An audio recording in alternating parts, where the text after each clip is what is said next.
یہ عشق مصطفیٰ تھا، یہ قرب مصطفیٰ تھا صلی اللہ علیہ وسلم،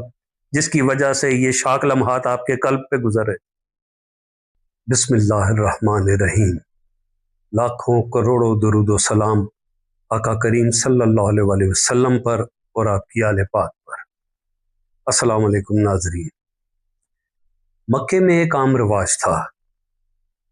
کہ مکے کے جو سردار تھے، یعنی کہ سرداران قریش، اپنے بچوں کو رضاعت کے لیے باہر کی عورتوں کے حوالے کرتے تھے، اور اس کے لیے یہ انہیں ایک معقول اجرت بھی دیتے تھے۔ ابن اسحاق جہم سے ایک روایت بیان کرتے ہیں جو بنو تمیم کی ایک خاتون کا غلام تھا، جو کہ حارث بن حاتم کے پاس رہتی تھی، اور یہ غلام جو ہے یہ حارث بن حاتم کا غلام ہی مشہور تھا۔ تو اس نے جو ہے عبداللہ بن جعفر بن ابی طالب سے، اور انہوں نے ڈائریکٹ حضرت حلیمہ سعدیہ سے جو ہے یہ روایت کیا ہے۔ یہ وہ باتیں ہیں جو کہ حضرت حلیمہ سعدیہ نے خود انہیں بتائی ہیں، اور جہاں وہ بیٹھتے تھے وہ یہ بات کرتے تھے اور بتاتے تھے کہ حلیمہ سعدیہ آپ نے یہ باتیں مجھے خود بتائی ہیں۔ تو ناظرین، بقول حضرت حلیمہ سعدیہ کے آپ کا تعلق بنو سعد سے تھا، اس لیے آپ کو حلیمہ سعدیہ کہا جاتا ہے، قبیلہ سعد کی وجہ سے۔ تو آپ جو ہیں، آپ کہتی ہیں کہ ہمارے ہاں ایک دستور ہوتا تھا کہ جب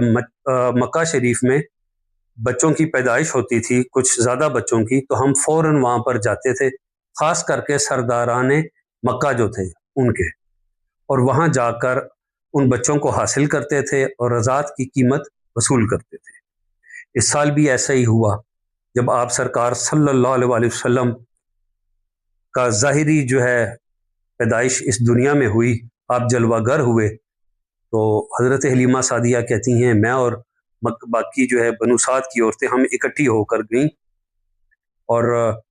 میری جو سواری ہے وہ بہت ہی لاغر، کمزور اور سست تھی۔ سب عورتیں مجھ سے آگے آگے جا رہی تھیں، میرے پاس نہ کھانے کو کچھ تھا۔ آپ کے ساتھ آپ کے 2 بچے تھے، ایک شیرخوار تھا اور دوسرا بچہ تھوڑا بڑی عمر کا تھا۔ آپ نے خود بھی کچھ کھانا نہیں کھایا ہوا تھا، سواری بھی آپ کی کمزور تھی۔ تو آپ کہتی ہیں کہ رستے میں ہم نے پڑاؤ کیا۔ جب ہم نے پڑاؤ کیا ان 10 عورتوں نے، جن میں آپ بھی شامل تھی، تو میرا بچہ ساری رات جو ہے وہ روتا رہا، میں سو نہیں سکی، اس لیے کہ نہ میں نے کچھ کھایا ہوا تھا نہ ہی میری سواری نے، تو میں اپنے بچے کو دودھ کہاں سے پلاتا۔ اگلی صبح ہم اٹھے اور ہم مکے کی جانب چلے، تو مجھ سے پہلے عورتیں پہنچ چکی تھیں، انہوں نے جتنے سردار تھے ان کے بچے لے لیے، میں سب سے آخر میں پہنچی۔ اب مجھے یہ ڈر ہوا کہ اب یہ خواتین جو ہیں یہ تو بچے لے چکی ہیں، تو کہیں ایسا نہ ہو مجھے کوئی نہ ملے۔ پتہ چلا صرف ایک بچہ ہے، اور وہ بچے تاجدار کائنات صلی اللہ علیہ وسلم کی ذات مبارکہ تھی، تو وہ جو ہیں وہ رہ گئے ہیں، اور وہ بچہ یتیم ہے۔ مجھے ہوا کہ اب تو مجھے اس سے اتنی اجرت بھی نہیں ملے گی، میرے پاس کوئی اور چارہ نہ تھا، میں مجبوراً وہاں پہ چلی گئی۔ جب میں گئی تو ان کی والدہ یعنی کہ حضرت آمنہ بنت وہب رضی اللہ تعالی عنہا بڑی خندہ پیشانی سے میرے ساتھ ملی۔ مجھے توقع نہیں تھی کہ ایک عورت جو کہ ابھی بیوگی میں ہے، اور اس کا بچہ جو کہ اپنی ماں کے شکم میں ہی یتیم ہو گیا ہے، وہ اس قدر خندہ پیشانی سے ملے گی۔ میں نے انہیں انتہائی صابر اور شاکر خاتون پایا۔ انہوں نے اپنا بچہ جب میرے حوالہ کیا تو میری توقع سے زیادہ انہوں نے جو ہے مجھے اس کی اجرت دی، جس کی میں توقع نہیں کر سکتی تھی۔ اس بچے کو یعنی کہ تاجدار کائنات صلی اللہ علیہ وسلم جو ہیں، آپ کو جب کہتی ہیں حلیمہ سعدیہ میں نے اپنی گود میں لیا، تو میں نے جب آپ کو غور سے دیکھا تو آپ سے زیادہ حسین کسی ماں نے جنا ہی نہیں تھا۔ میری ہر فکر ختم ہوگی، اور میں نے جب آپ کو سینے سے لگایا تو مجھے اس قدر سکون ملا کہ جس کا بیان کرنا ناممکن ہے۔ اب مکے سے واپسی پر سارا جو آپ کا یہ 10 خواتین کا قافلہ جو تھا، یہ سب اپنے اپنے بچے جو لیے رضاعت کے لیے، اس کو لے کے جب ساری چلی تو آپ بھی ان کے ساتھ تھی۔ کہتی ہیں سب کے بچے رو رہے تھے، وہاں سے نکل کر بھی اور یہاں تک کہ رات کو جب ہم نے پڑاؤ کیا اس وقت بھی۔ لیکن یہ جو تاجدار کائنات صلی اللہ علیہ وسلم ہے، آپ سرکار صلی اللہ علیہ وسلم نہ ایک بار روئے، نہ ہی آپ نے تنگ کیا، اور کہتی ہیں کہ میری سواری اتنی برق رفتاری سے اور اتنی طاقتور ہو گئی تھی کہ جو میرے ساتھ کی عورتیں ہیں وہ کہتی ہیں حلیمہ جب تم آئی تھی تو تمہاری سواری تو اتنی لاغر اور سست تھی، اس وقت تو یہ ہوا سے باتیں کر رہی۔ یہ تمام جو ہیں یہ تاجدار کائنات صلی اللہ علیہ وسلم کے معجزات ہیں، جو کہ حضرت حلیمہ سعدیہ کے آپ کے ساتھ جڑ جانے سے ان کے ساتھ وقوع پذیر ہو رہے تھے۔ کہتی ہیں جس وقت میں اپنے گھر آئی اور گھر آ کے میں نے اپنے شوہر حارث کو بتایا کہ میں اس طرح یہ بچہ لے کر آئی ہوں، تو انہوں نے مجھے کہا کہ اے حلیمہ یہ تو اتنا خوبصورت ہے اور یہ تو کوئی پری ذات معلوم ہوتا ہے۔ اور آپ کی ایک اور مزے کی بات آپ یہ دیکھیں کہ وہ جو غم تھا کہ ہمیں کہیں ملے نہ ملے، اور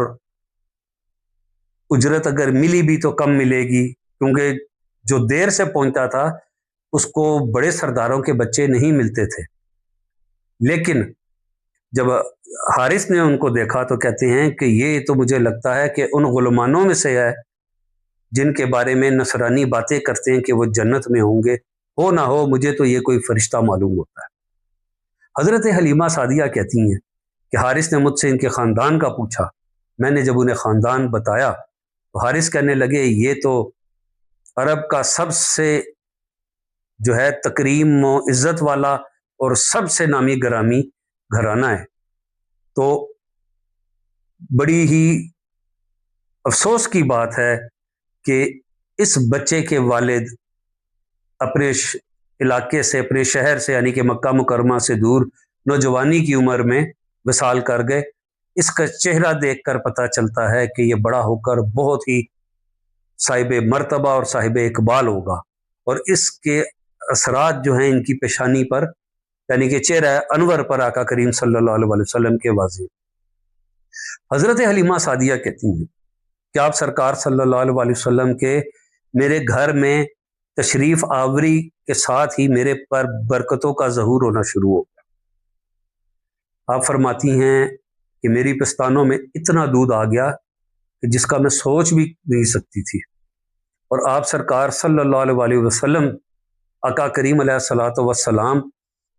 اتنے منصف مزاج اور عدل پسند تھے کہ جب میں آپ کو ایک جانب سے دودھ پلاتی اور اس کے بعد دوسری جانب سے پلانا چاہتی تو آپ نہ پیتے، یعنی کہ وہ آپ کے دوسرے جو آپ کے اپنے شیرخوار بیٹے تھے عبداللہ بن حارث جن کا نام تھا ان کے لیے چھوڑ دیتے تھے۔ اور اس سے بھی حیرت کی بات آپ دیکھیں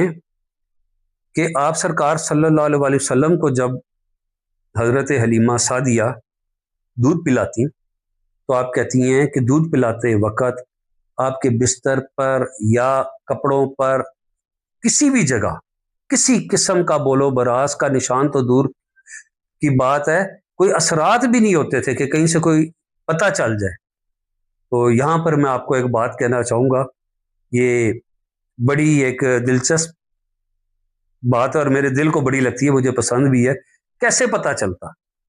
کیسے کوئی نام و نشان رہتا؟ ہو ہی نہیں سکتا تھا۔ کیوں؟ کیونکہ جب حضرت جابر بن عبداللہ رضی اللہ تعالیٰ عنہ نے ایک بار آقا کریم علیہ الصلوۃ والسلام سے عرض کی کہ یا رسول اللہ، اللہ پاک نے سب سے پہلے کائنات میں کیا تخلیق فرمایا؟ تو میرے پیارے آقا حضور احمد مجتبیٰ محمد مصطفیٰ صلی اللہ علیہ وآلہ وسلم نے فرمایا کہ اے جابر، اول ما خلق اللہ نوری، اللہ پاک نے سب سے پہلے میرے نور کو تخلیق فرمایا۔ تو ناظرین، حضرت حلیمہ سعدیہ کہتی ہیں کہ آپ سرکار کے آنے سے پہلے یہ ہوتا تھا، ایک تو وہ قحط کا دور چل رہا تھا، خشک سالی تھی، انسان تو انسان، جانوروں کے لیے بھی چارہ اتنا مہیا نہیں ہوتا تھا۔ تو وہ کہتی ہیں کہ مجھے بکریوں کو چرانے میں بڑی مشقت ہوتی، پھر ان کے تھنوں میں اتنا دودھ بھی نہ ہوتا تھا۔ آقا کریم علیہ الصلوۃ والسلام کی تشریف آوری کے بعد بکریاں زیادہ دور نہ جاتی، وہیں پر دائیں بائیں چرتی، اور ہر وقت ان کے جو تھن تھے وہ دودھ سے بھرے رہتے تھے، جو کسی معجزے سے کم نہیں۔ یہ میں آپ کو وہ الفاظ بتا رہا ہوں جو کہ حضرت حلیمہ سعدیہ کے روایت کے ساتھ ثابت ہیں۔ اور یہاں تک کہ دوسری خواتین جو تھیں قبیلے کی وہ بھی اپنی بکریوں کو لا کے انہوں نے حضرت حلیمہ سعدیہ کی بکریوں کے ساتھ چھوڑ دیا کہ یہ بھی یہاں پر چلیں، اور ان کے چرنے سے یہاں پر ان کا بھی دودھ اسی طرح ہوگا جیسے کہ حلیمہ سعدیہ کی بکریوں کا۔ تو جب 2 سال کا عرصہ گزرا، رضاعت کی عمر مکمل ہوئی، تو حضرت حلیمہ سعدیہ انہیں لے کے آقا کریم علیہ الصلوۃ والسلام کو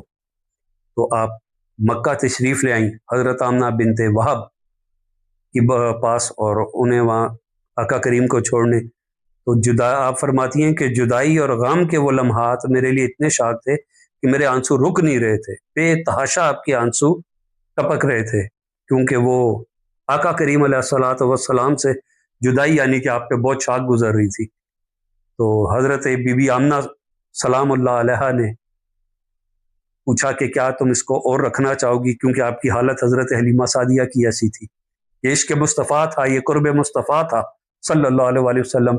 جس کی وجہ سے یہ شاق لمحات آپ کے قلب پہ گزر رہے۔ بی بی آمنہ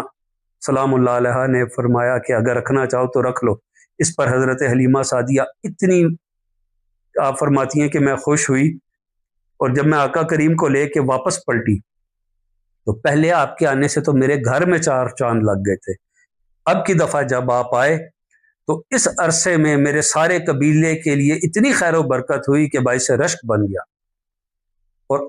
آقا کریم علیہ الصلوۃ والسلام نے حضرت حلیمہ سعدیہ کے قبیلے بنو سعد کے ساتھ ہمیشہ بہت ہی شفقت کا سلوک رکھا۔ انشاءاللہ تعالی جب ہم اس مقام پہ آئیں گے تو آپ کو ضرور بتائیں گے اور تھوڑا ڈیٹیل میں بتائیں گے۔ السلام علیکم۔